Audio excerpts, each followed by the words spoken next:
उत्तर प्रदेश के प्रयागराज में वाइग्रा की ओवरडोज के कारण एक व्यक्ति को अस्पताल में भर्ती होना पड़ा है। ऑपरेशन हुआ, लेकिन ऑपरेशन के बाद भी दिक्कत पूरी तरह से दूर नहीं हुई है।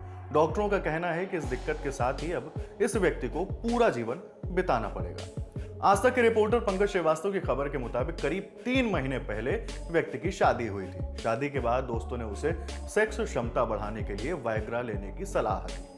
इसी पर उसने 25 से 30 मिलीग्राम डोज लेना शुरू कर दिया। हालांकि जब उसे इसका फायदा नहीं हुआ तो उसने 200 मिलीग्राम डोज की दवा लेनी शुरू कर दी। इसके बाद ही उसकी तबीयत बिगड़ गई। रिपोर्ट के मुताबिक वाइग्रा के ओवरडोज के कारण 28 वर्षीय युवक के पीनस में तनाव शुरू हो गया। इसके बाद कई दिनों तक वह इस परेशानी से जूझता रहा। 20 दिन बाद भी उसकी हालत सही नहीं हुई तो पत्नी मायके चली गई।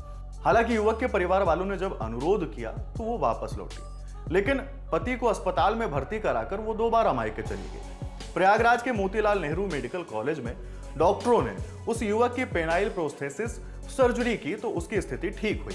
डॉक्टरों ने उसे यह भी बताया कि वह बच्चे पैदा कर सकता है, लेकिन छोटी सी दिक्कत यह है कि व्यक्ति के प्राइवेट पार्ट में तनाव हमेशा के लिए बना रहेगा। खबरों में यह भी बताया गया है कि व्यक्ति को हमेशा टाइट कपड़े पहनने की सलाह भी दी गई है। हालांकि डॉक्टरों ने कहा कि कुछ दिनों बाद उसे शारीरिक संबंध बनाने में कोई समस्या नहीं होगी। अस्पताल में यूरोलॉजी विभाग के प्रमुख डॉक्टर दिलीप चौरसिया ने आज तक को बताया कि युवक ने 2 महीने पहले भी उनसे संपर्क किया था। उन्होंने बताया कि वाइग्रा का इस्तेमाल वो पहले से करता था और शादी के बाद उसने डोज बढ़ा दी। साइड इफेक्ट यह हुआ कि उसके संबंध बनाने की क्षमता खत्म हो गई और एजेकुलेशन बंद हो गया। ऑपरेशन के दौरान उसके प्राइवेट पार्ट में पेनाइल प्रोस्थेसिस प्रत्यारोपित किया गया, जिसकी कीमत 35,000 रुपए है। मरीज की हालत ठीक है और 1 हफ्ते बाद उसे अस्पताल से छुट्टी मिल सकती है। वाइग्रा का इस्तेमाल डॉक्टरों की सलाह के बाद ही करना चाहिए, क्योंकि ऐसा पहली बार नहीं हुआ है कि वाइग्रा की ओवरडोज से समस्या सामने आई हो। दवा की ओवरडोज से गंभीर दिक्कतें भी हो सकती हैं। कई लोग दूसरी बीमारियों से ग्रसित होते हैं, इसलिए उन्हें वाइग्रा के इस्तेमाल से पहले डॉक्टर से जरूर संपर्क करना चाहिए। वाइग्रा का असली नाम सिल्डेनाफिल साइट्रेट है। 1990 के दशक में अमेरिकी फार्मा कंपनी फाइजर के रिसर्चर्स दिल की बीमारी एंजाइना के इलाज के लिए एक नई दवा सिल्डेनाफिल पर एक्सपेरिमेंट कर रहे थे। इस दवा से छाती के दर्द को कम करने में तो कोई मदद नहीं मिली, लेकिन इससे पुरुषों में साइड इफेक्ट देखा गया।